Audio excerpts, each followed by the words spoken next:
Welcome to the sixth lecture of Module 5 of this course called Game Theory and Economics. Before we start this lecture, let me take you through what we have been discussing. So, in this module and for last couple of lectures, we have been discussing subgame perfect equilibrium, which is also known as subgame perfect Nash equilibrium, which we have seen is a refinement over Nash equilibrium, the idea of Nash equilibrium in the context of games which are extensive games, which means that the actions are taken sequentially and the players are aware of each other's actions which have taken place before they are supposed to take any action. So, there is no problem of information, people are aware of the other actions taken by other players. So, this is the and we have defined what is a subgame perfect Nash equilibrium. We have said that it is a strategy profile where in each and every subgame there is equilibrium, in the sense that if we define subgame, what is known as a subgame in an extensive game, there will be many subgames. Now, the strategy profile should be such that the strategies of the players are optimal given the strategies of other players, and this should happen not only at the beginning of the game, but each and every subgame. So, that is that, and we have seen that there is another easy way to find out this subgame perfect equilibrium through what is known as backward induction.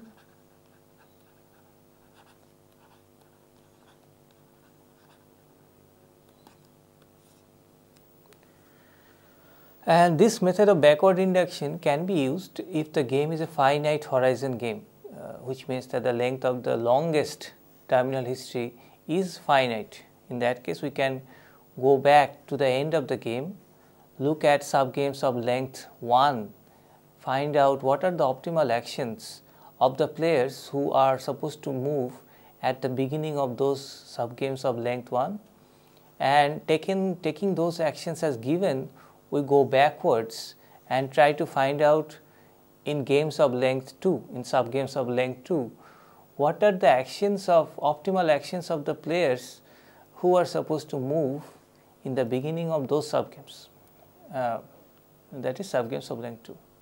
So, likewise we go backwards, going to subgames of length 3, length 4, and going backwards through this induction method, we go to the beginning of the game, and the chain of optimal actions that we get from this process will be the subgame perfect Nash equilibrium or equilibrium, as the case may be.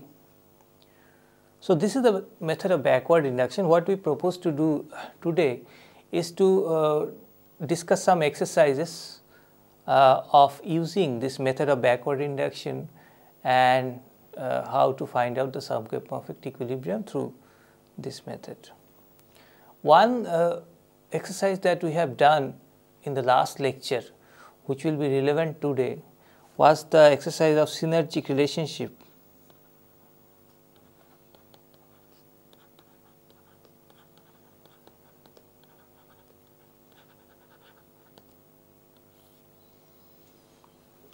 So, in that exercise, if you remember, there were two parties, two players basically, and the actions that they were taking were such that if you put more effort, then your output or your payoff will go up, provided that the other player also puts more effort, and this going up of the output also is not a very linear. It does not go up in a linear fashion, but in a non-linear fashion, and the actions are taken by not simultaneously, as it was the case in a strategic game, but sequentially. So, first player 1 moves and chooses A1, and then player 2 moves and chooses A2, and then the game ends and the players get their payoffs. So, in this case what we had is that The actions were the set of actions, it was not a finite set. There could be infinite number of actions a particular player can take. It was a continuous variable. The action was a continuous variable, and in that problem what we applied, this method of backward induction, we tried to go back to the end of the game. At the end of the game, it is player 2 who is supposed to move. We look at her optimal action, that is A2 given A1, and which is nothing but the best response function of player 2 given A1. So, A2 is a function of A1. Now, this A2 as a function of A1 now will be used by player 1 to find out what is his optimal action in the first stage.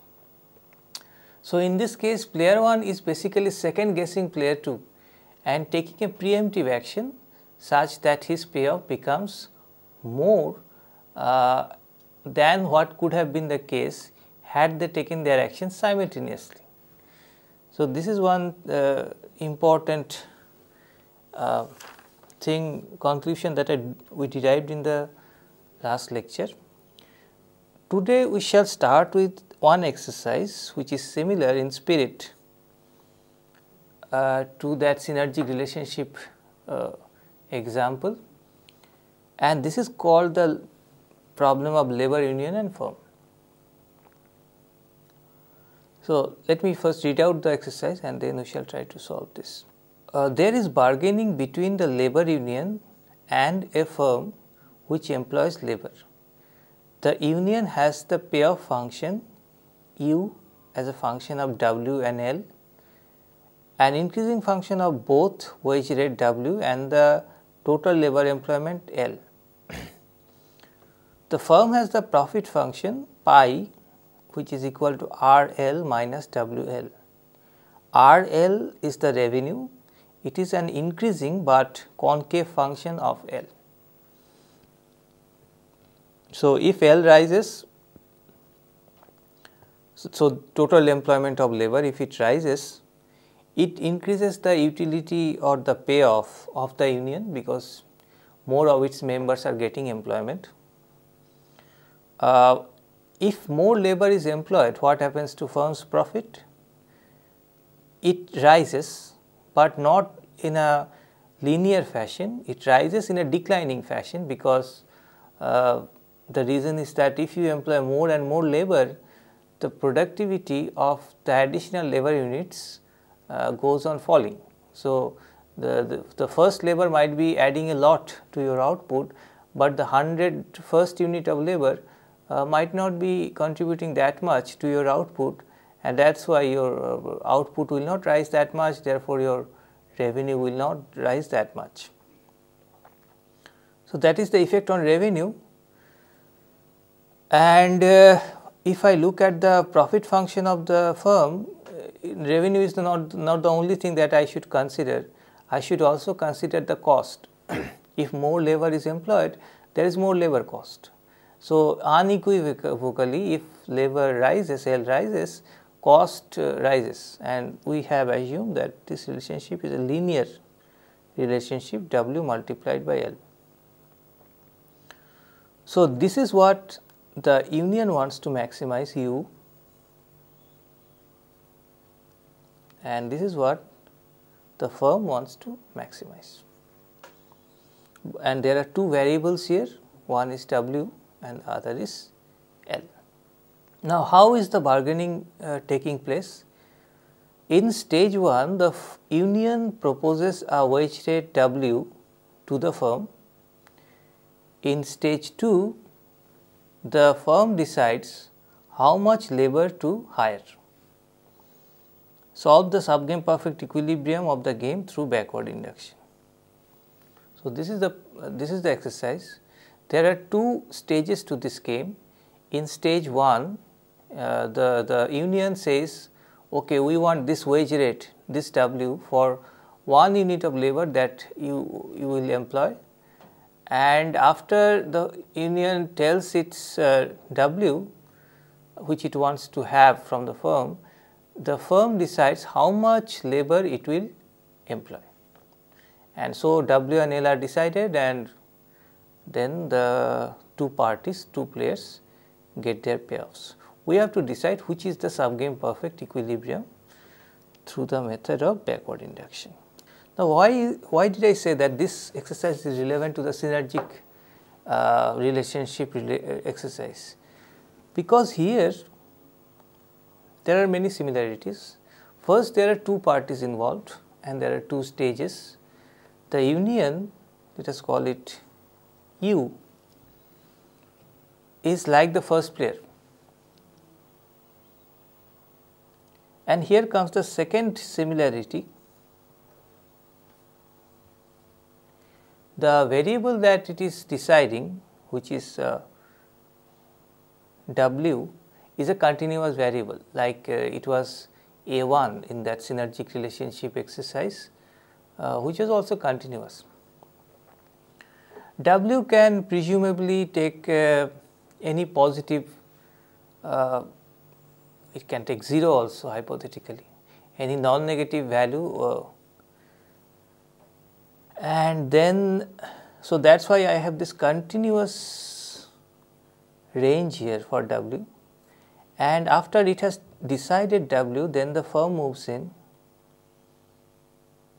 and decides how much labor it will employ, which is L. Okay. Again and again, L is a continuous variable, it can take any value between 0 and infinity. After W and L have been decided, the two parties, that is the union and the firm, get their payoffs, and these are the payoffs.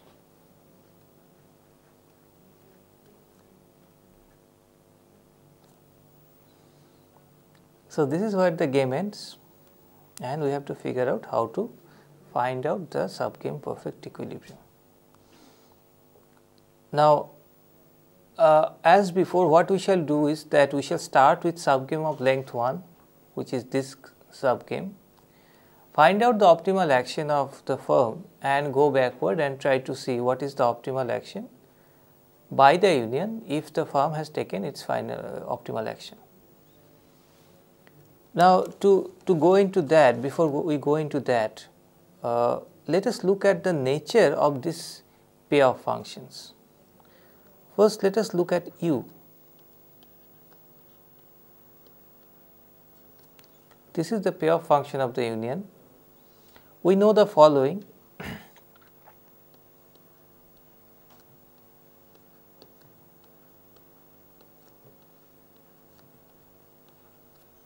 That the payoff is increasing both in wage rate and the labor employment. If wage rate W rises, utility rises. If L rises, again payoff rises. So, this can be represented by a downward sloping line like this.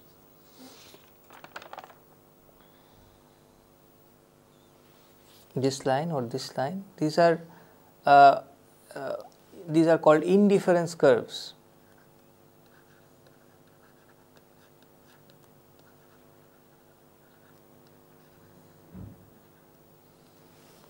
So, the idea is that along any of these curves, there could be infinite number of such curves which are parallel to each other. Along any such curve, the payoff of the union remains constant. So, that is why we are calling them the indifference curves. Union is indifferent between 2 points on the same curve. And we have assumed that the curves are convex to the axis, but this does not necessarily follow from the utility function and the assumptions that are given. So, the implicit assumption behind the convexity of the curves is that the second derivatives, that is del square u del w square and del square u del L square, they are negative.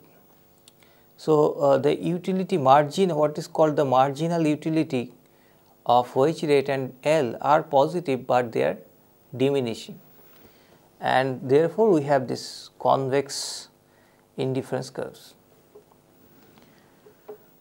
And what does a union want to do? Any union wants to maximize the utility.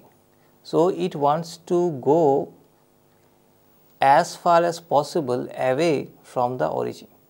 So, it wants to reach as high an indifference curve as possible. The high indifference curves are to the northeast, more and more towards the northeast of this plane of LW.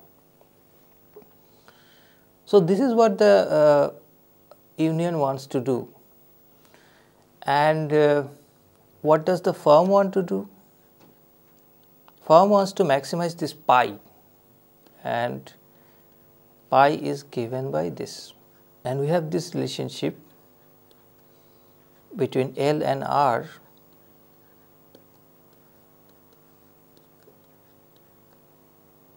that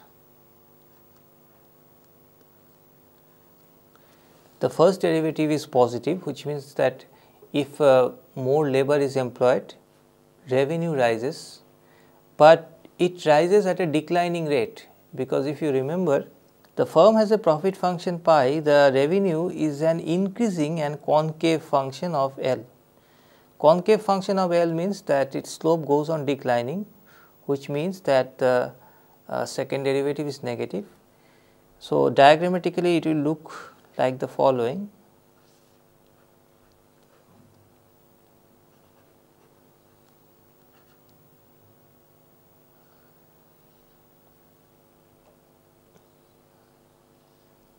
So, these could be different R curves for different parameters.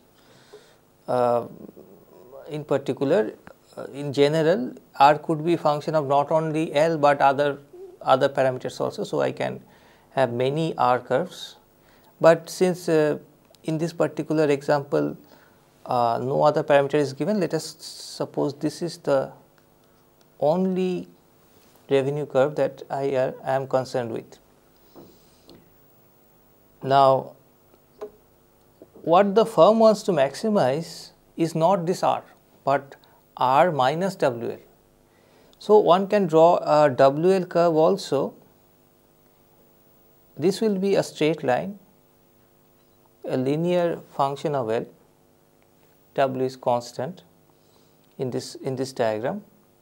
So, it is an upward rising straight line going through the origin. What the firm wants to maximize is the difference between these two. So, this area, the difference, the gap is what the firm wants to maximize, and we shall see how the firm wants to maximize. Now, talking about this R and WL, I can also find out what is the indifference curve of the firm, which means along what W and L the firm is getting the same amount of profit. That will not be called an indifference curve per se, but it will be called an isoprofit curve. Iso means same. So, along an isoprofit curve of a firm, the profit of the firm remains the same, like the payoff of the union was remaining the same in an indifference curve. So, if I want to draw the isoprofit curve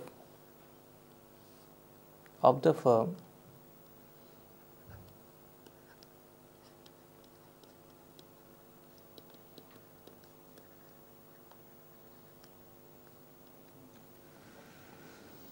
then along the horizontal axis I am having L, but notice along the vertical axis I am not having R, but I am having W. So, this is W, like it is here. W is along the vertical axis in the indifference curve also. So, I want to find out along what combinations of W and L is the firm indifferent. So, those curves will be the isoprofit curves, and I have this function of profit, this. Now, to figure this out, I have this assumptions which are given, that RL is an increasing and declining function of, increasing but concave function of L. So, there are two ways to find out the shape of the isoprofit curves. First is to look at technically what will be the slope of the isoprofit curve at any combination of W and L. For that, what I do is to take the total derivative of this function and set that equal to 0, because along any isoprofit curve the profit remains the same. And from this what I get is the following.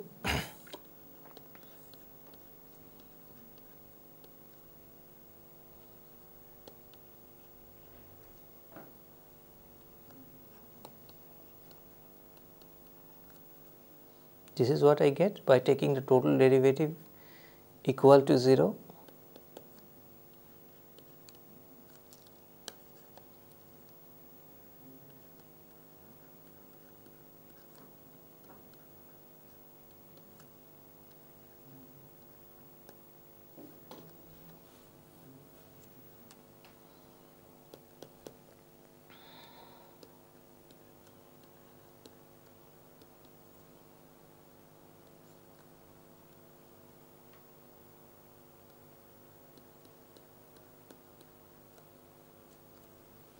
So, it is R prime L minus W divided by L.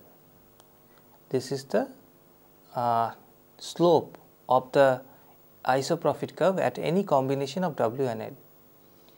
And how will this behave over if I take different combination of L and W? If I take very small value of L, then I know R prime is high, right, because R prime as such is positive, but it goes on falling. So, if the L value of L is very low, the value of R prime will be high. If I take high value of L, this R prime will go on declining.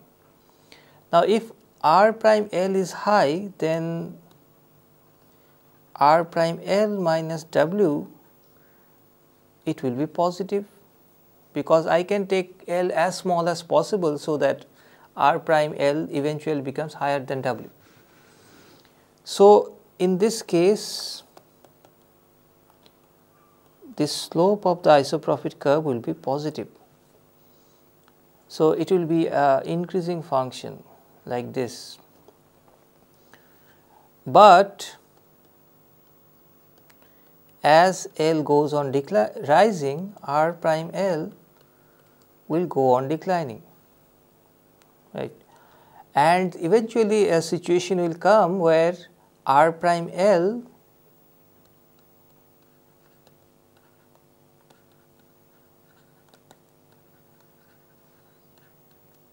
at a particular L, it will happen definitely that R prime L is equal to W, and if R prime L is equal to W, the slope becomes 0, and you can figure out if L rises further, the slope becomes negative, because then W becomes higher than R prime L. So, I have a declining part of this isoprofit curve. So, this is how the isoprofit curve of the firm looks like, and there will be plenty of such isoprofit curves. Each represents a different level of profit. How do I know which curve represents a higher level of profit? If I go on taking more and more curves which are to the north, so I go upwards, then what is happening is that at a given level of L, for example, I can imagine a given level of L, W is rising, which means wage rate is rising. And I know from this profit function that if wage rises, the profit definitely falls given L, given a constant level of L. So, the isoprofit curves which lie to the northerly direction, they represents a lower level of profit, whereas if I take curves to the south or which are closer to the L axis, those isoprofit curves represent a higher level of profit. So, this is how the situation looks like, the isoprofit curves of the firm looks like. Now, what is optimal for the firm? Let us come back to the original question. The original question was, in this subgame, what is the best the firm can do to maximize the profit? So, maximize pi, which is a function of L and W. Now, what is the variable on which the firm has control? It is L. W is something which has been decided by the union in the first stage. So, on W the firm does not have any control. So, W is a parameter for the firm, it is given from outside.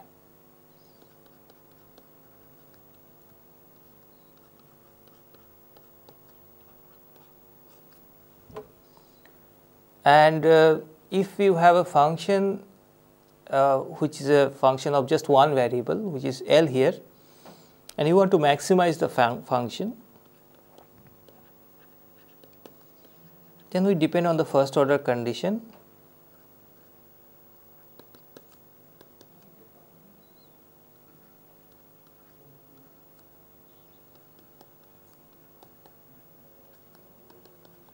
Right, here W is given, W is parameter.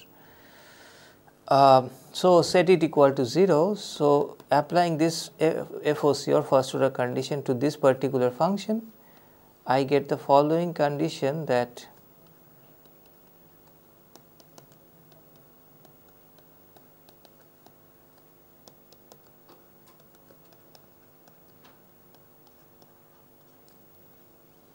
L is a function of W.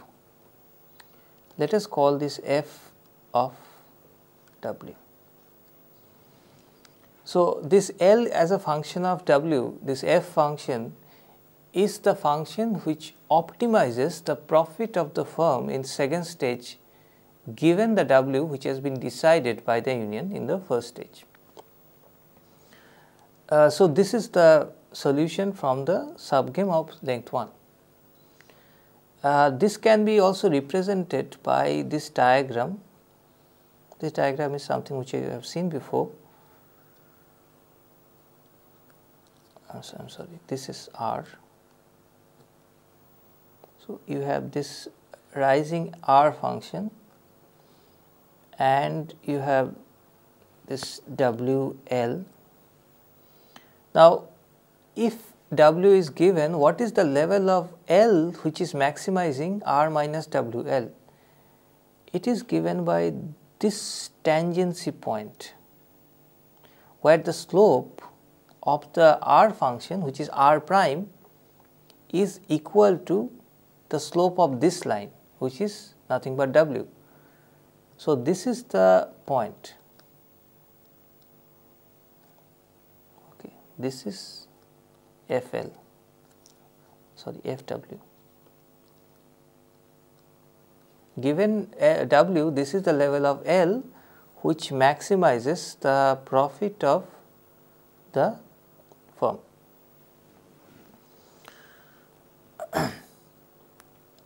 What is the reflection of this analysis, this exercise, this FW in terms of this isoprofit curve? It will look like the following.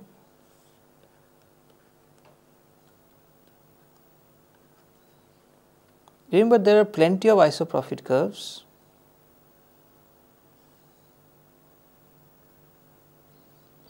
Now, what this is saying that L is a function of W. At any given level of W,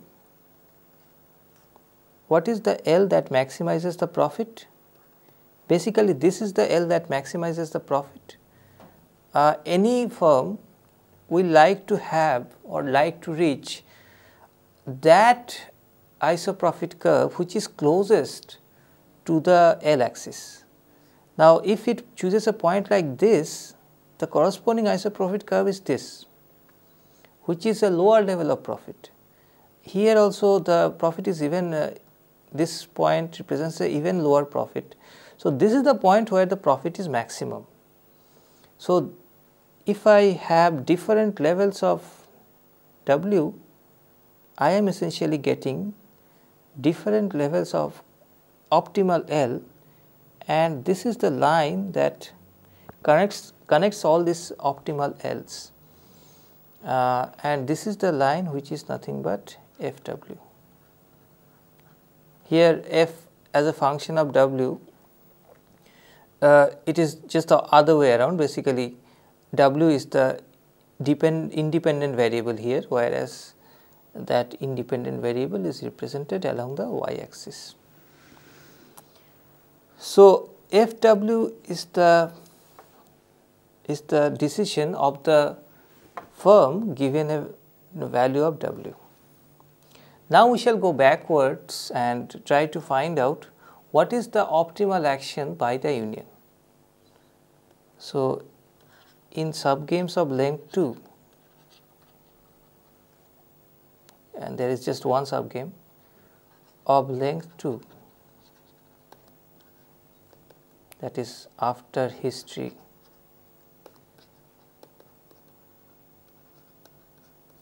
phi,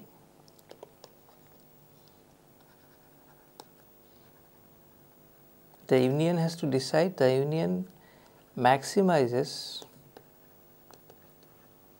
U, which is a function of L and W, but keeping in mind what? The optimal action of the firm in stage 2. By taking L is equal to FW as given. Okay.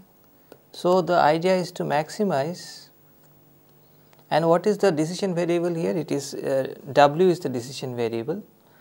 So, W is the thing that is the union is deciding, and by manipulating W it wants to maximize this. So, and what is the additional information that I have is that L here is a function of W itself. So, this is just a function of one variable, and the union wants to maximize that function with respect to that variable. So, therefore, we shall get from first order condition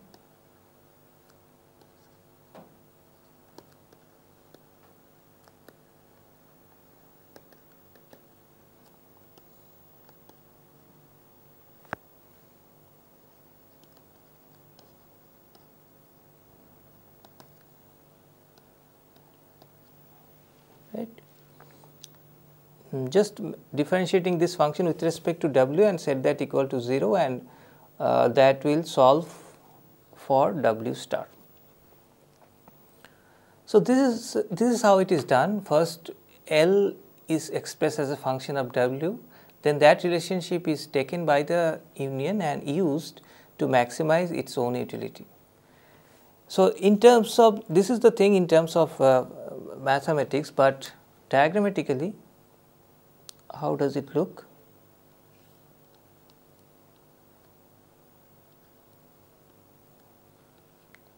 So, we had different indifference curves for the firm.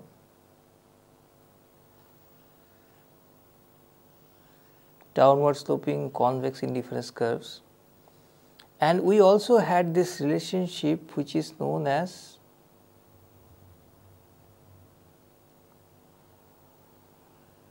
the F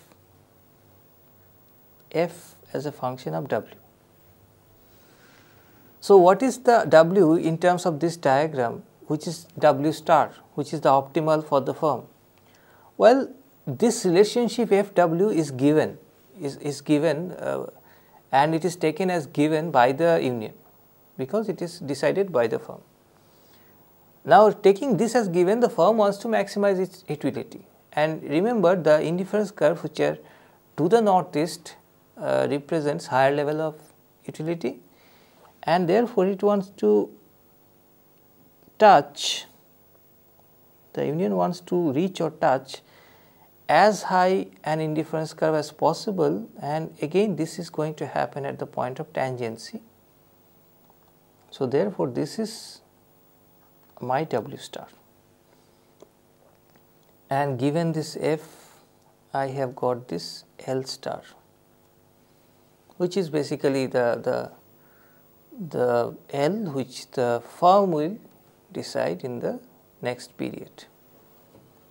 So, this is the solution.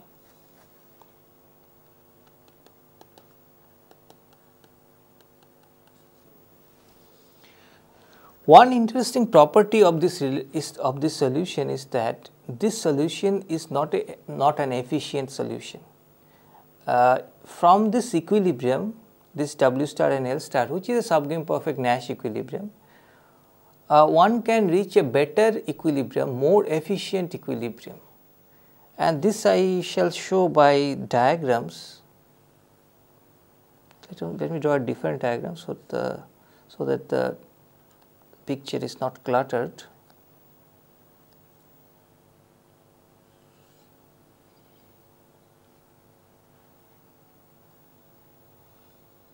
This is suppose the f function, and this is the tangency point. It does not look like the tangency point, but suppose this is the tangency point. So, therefore, since this is the tangency point, this is W star, this is L star, this is the equilibrium. If on the same diagram I want to superimpose the isoprofit curves of the firm, then how will it look like? I know that along this f function, the firms are having their maximum points of the isoprofit curves. Look at this. The highest points on the isoprofit curves, they lie on this line, the FW line. So, it will be the following, this,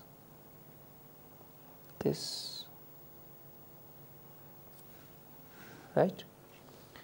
And here is the problem. This is the equilibrium. So, in the equilibrium, what is the level of utility obtained by the firm? Let us call this U star, which is represented by this indifference curve. And what is the profit that is obtained by the firm? It is represented by this isoprofit curve. So, let us call this pi star. The point is that both the union and the firm could reach better levels or more improved levels, higher levels of U and pi than this equilibrium of U star and pi star. How do I know this? Look at this lens, this shaded region. If I take any point in this shaded region, let us take this point here. This is a point. Now, in this point, the characteristic of this point is that it is on pi star. So, the profit of the firm is same as in W star L star. But at this point, the firm, the union is having a higher level of utility, because this is U dashed, which is a higher level of utility than U star. And this kind of improvement of one person's utility, one player's utility, keeping the utility of the other player constant is possible for many such points in this shaded region. In fact, it is possible to take some point inside where both the firm's profit goes up and the union's utility also goes up. So, that is why I am saying this W star and L star is inefficient, though it is subgame perfect equilibrium. So, this is just a comment that subgame perfect equilibrium may be inefficient. So, this was one exercise. Let me take another interesting exercise which again uses the idea of backward induction. This is the Centipede game. So, here you have two players, there are two players, players 1 and 2. Each player starts with 1 rupee. They alternate saying stop or continue starting with player 1. So, player 1 is the first mover.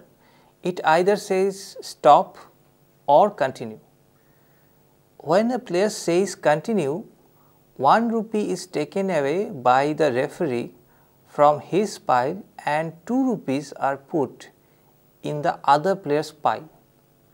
So, in first stage, if player 1 says continue, then his 1 rupee which he started with, because he is starting with 1 rupee, that will be taken away from him.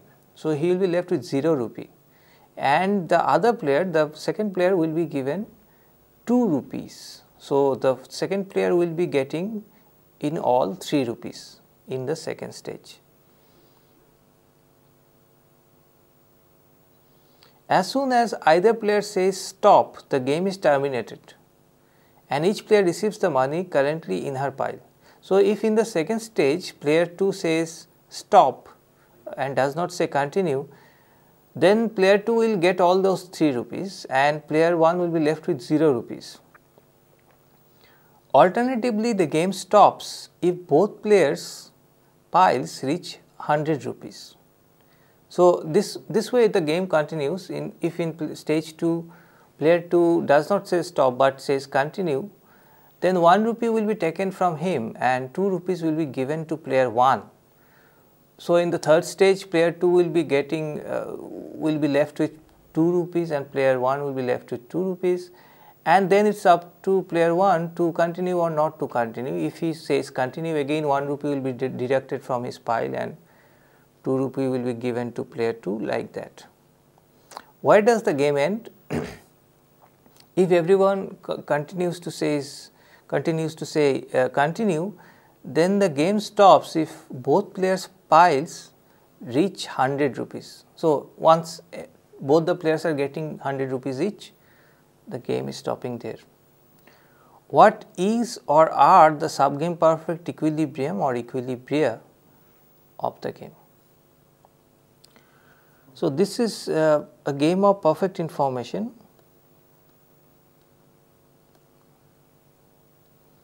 And let us see what could be said about the subgame perfect equilibria of this game if we apply the idea of backward induction. First, try to draw the game tree of this Centipede game.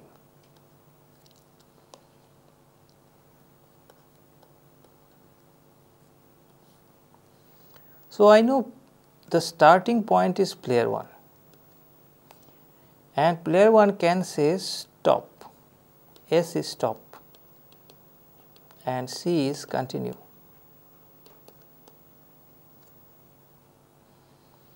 And it can say continue.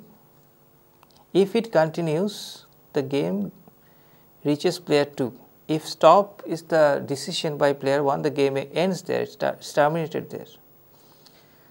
Player 2 again can say stop, again the game ends here. It can say continue, the game progresses. Then again it is player 1's turn to move, stop and continue.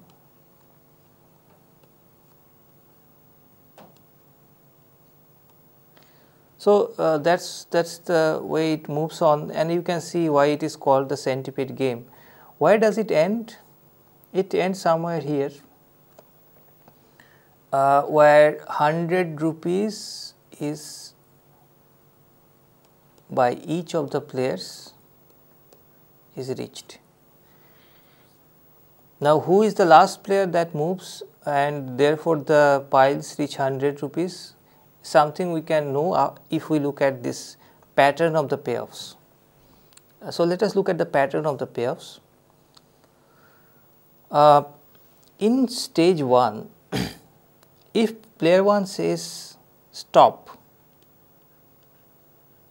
then there is no game, there is no progress of the game, and the initial endowment of 1-1 is the payoff that they are getting. If player 1 says continue, then obviously 1 rupee will be deducted from his pile, and player 2, if he says stop now, then he will get this 2 rupees and player 1 will be left with 0. Instead, if player 2 says continue and in the next stage player 1 says stop, then basically 1 rupee had been taken away from player 2 and this is transformed into 2 rupees and given to player 1. So, this is what the payoff after stage 3. If player 1 says stop, says continue, again 1 rupee will be taken away from him, and if player 2 says continue in the stop in the next stage, 1-4 will be the payoff. So, likewise it goes on. The question is, how does the game look like in the termination point?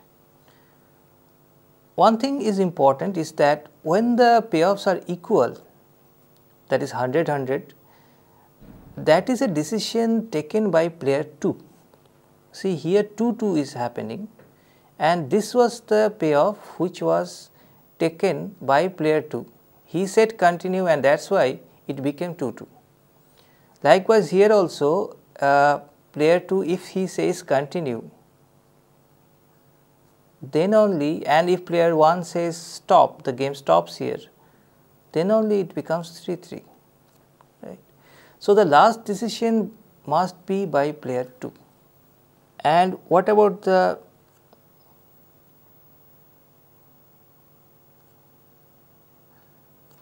so this is, he said continue, that is why it became 100-100.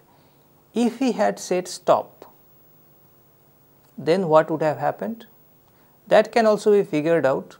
If he had stopped the game before that, it would have been 98-101, because 1 rupee will be taken from him. So, 100 from 101 it becomes 100, and 2 rupees will be added to player 1's pile. So, that is why it becomes 100 from 98. So, if I look a little backwards, then this is C, this is 1, this is S, and it will be 99-99, sorry.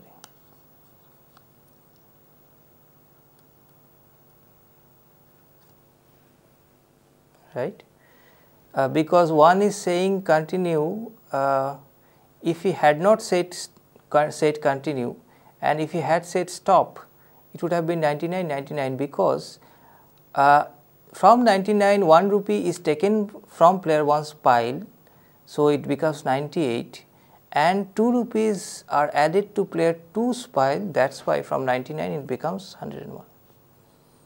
So, this way there is a gap between these two ends. This way the game looks, and you can see it looks like a centipede. Now, what is subgame perfect equilibrium here?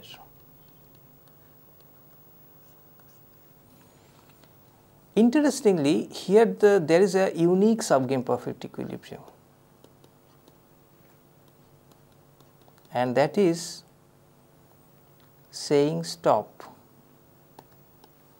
at each subgame, and for both the players.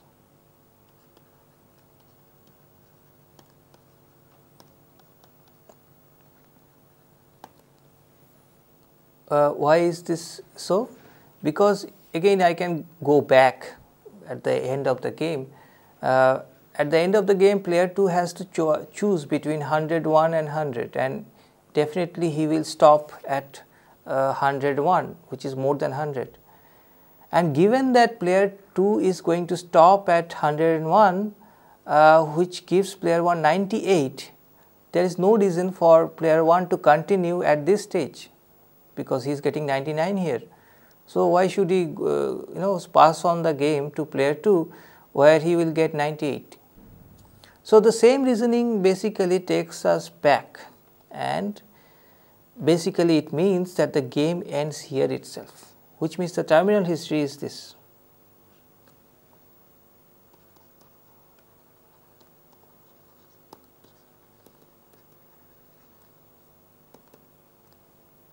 S. So, this is the terminal history, and payoff, equilibrium payoff,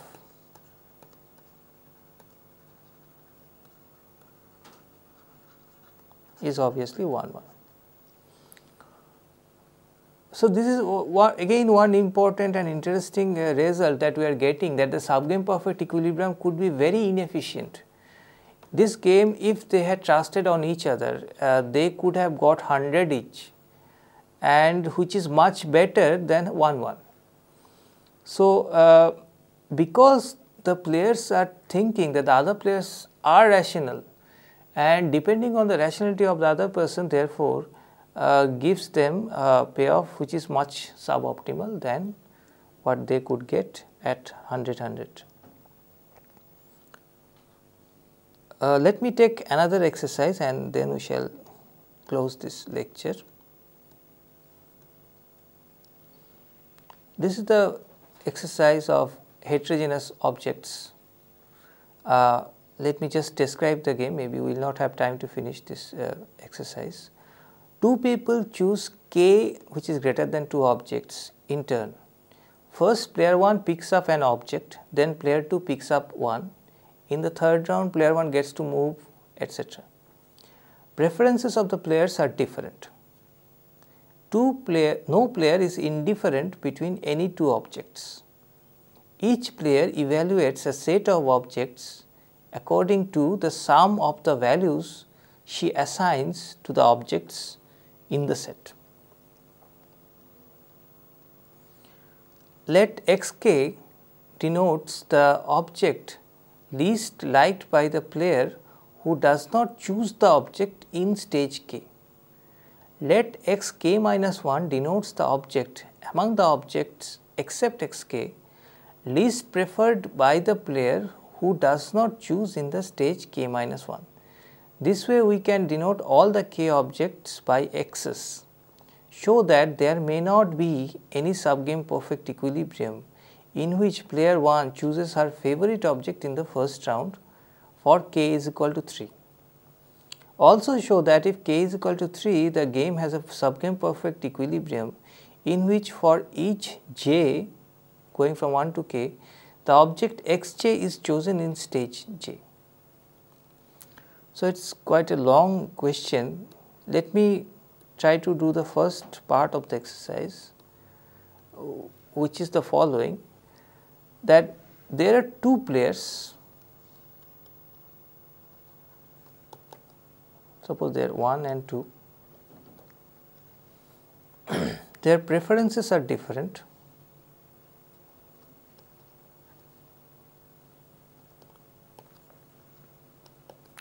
Now, what we have to show is that there could be preference patterns in this for these two players such that player 1 will never pick up his favorite object in the first round.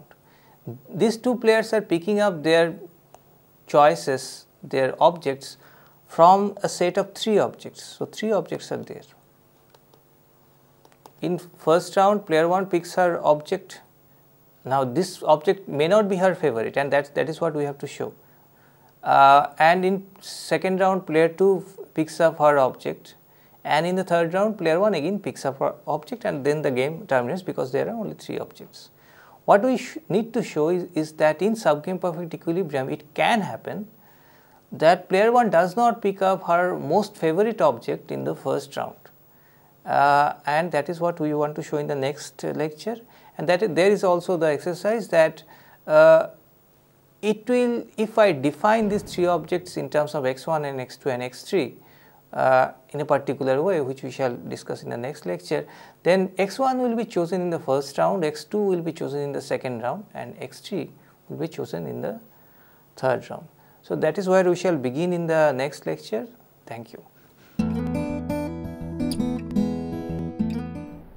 This is called the rotten kid problem. This is a game between a child and her parents.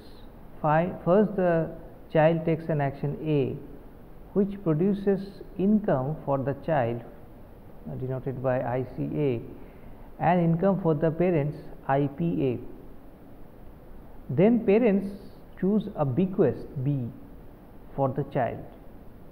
Child's payoff is U IC plus B, because this is the total income, and parents payoff is something more complicated. It is V of IP minus B plus K multiplied by U of IC plus B, where K is greater than 0. Okay. A is a non-negative number. Income functions IC and IP are increasing concave functions maximized at AC and AP. Utility functions are strictly concave and increasing, proved by backward induction that the child maximizes family's aggregate income IC plus IP, although she is not altruistic.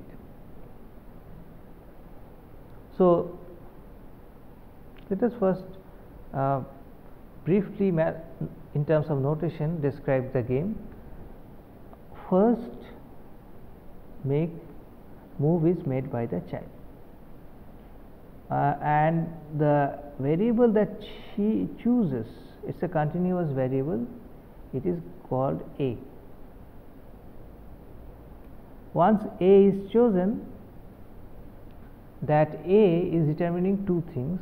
One is called IC, the income of the child, which is a function of A, and IP, the income of the parents, which is also a function of A. Okay. So, after incomes have been decided, then the parents, here are the parents, they make a move. So, the parents are here, and the variable that they choose is called B. B is the bequest, and once the bequest, what is the bequest? Bequest is the money that the parents are leaving for the child, that is capital B. Once the bequest has been decided, what is the income of the child then? Income of the child becomes IC plus B. So, then we talk about the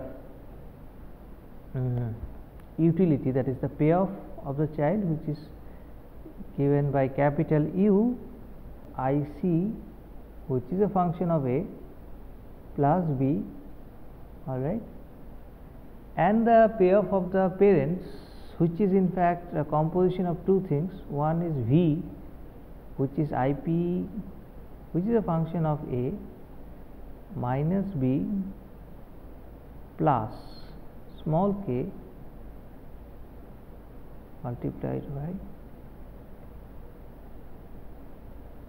U, which is the utility of the child. Okay. So, this is the game. Just before trying to solve the game, what is happening is that the child is determining the income of both the child and the parents, and the parents then are giving away some money from their income to the child. Now, the child is not altruistic. We can see that his payoff is a function of his own income. It does not depend on the utility, that is the satisfaction of the parents, whereas the parents' payoff is their own payoff, okay, the individual payoff plus k is positive, multiplied by the payoff of the child. So, if the child is getting more payoff, that satisfies the parents because k is positive. So, the parents are altruistic, but the child is not. What we have to show that even in this case, the child is going to maximize not his individual income, not IC, but IC plus IP. That is the income of the combined income of the child and the parents. Okay, so we have to use backward induction here. So let us look at subgame of length 1. So we are talking about the subgame following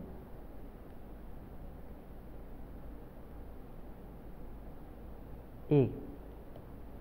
In this subgame, the parents are maximizing their payoff,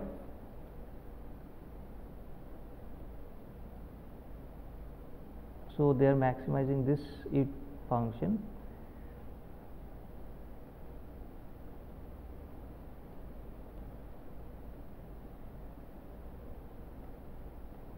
With respect to B. B is the variable that they have control over. So from first order condition,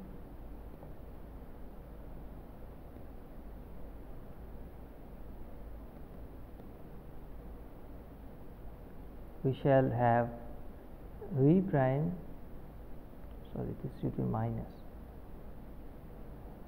Okay, this is minus because V prime minus multiplied by minus 1 plus K of Q prime multiplied by plus 1 is equal to 0, which means that V prime, which is a function of IP minus B, plus K multiplied by U prime, which is a function of IC plus B, is equal to 0. Now we are going to manipulate this relation a little bit.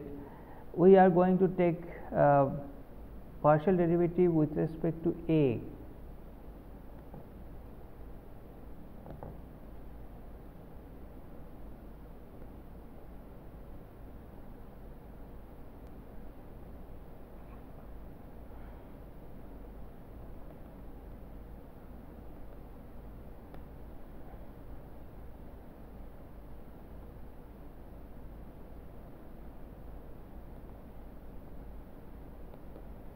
And if we do that, we get the following. After some manipulation, we get this relation. It is V prime IP dash minus K U double prime IC dash divided by V prime plus K U double prime.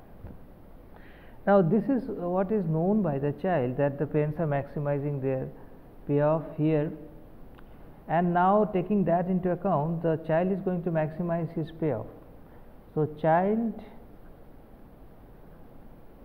after history 5 maximizes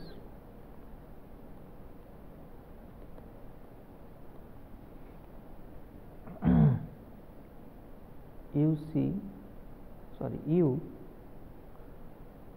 IC plus B with respect to A. So what we get is the following.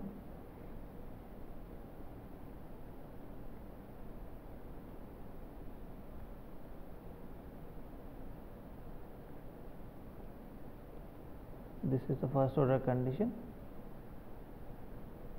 and then we use 1, and using 1 we get the following. After some manipulation, I am jumping the steps. IC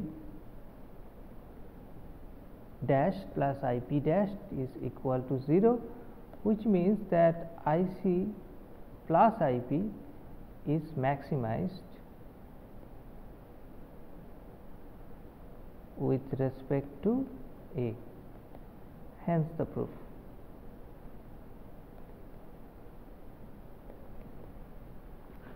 Okay, thank you.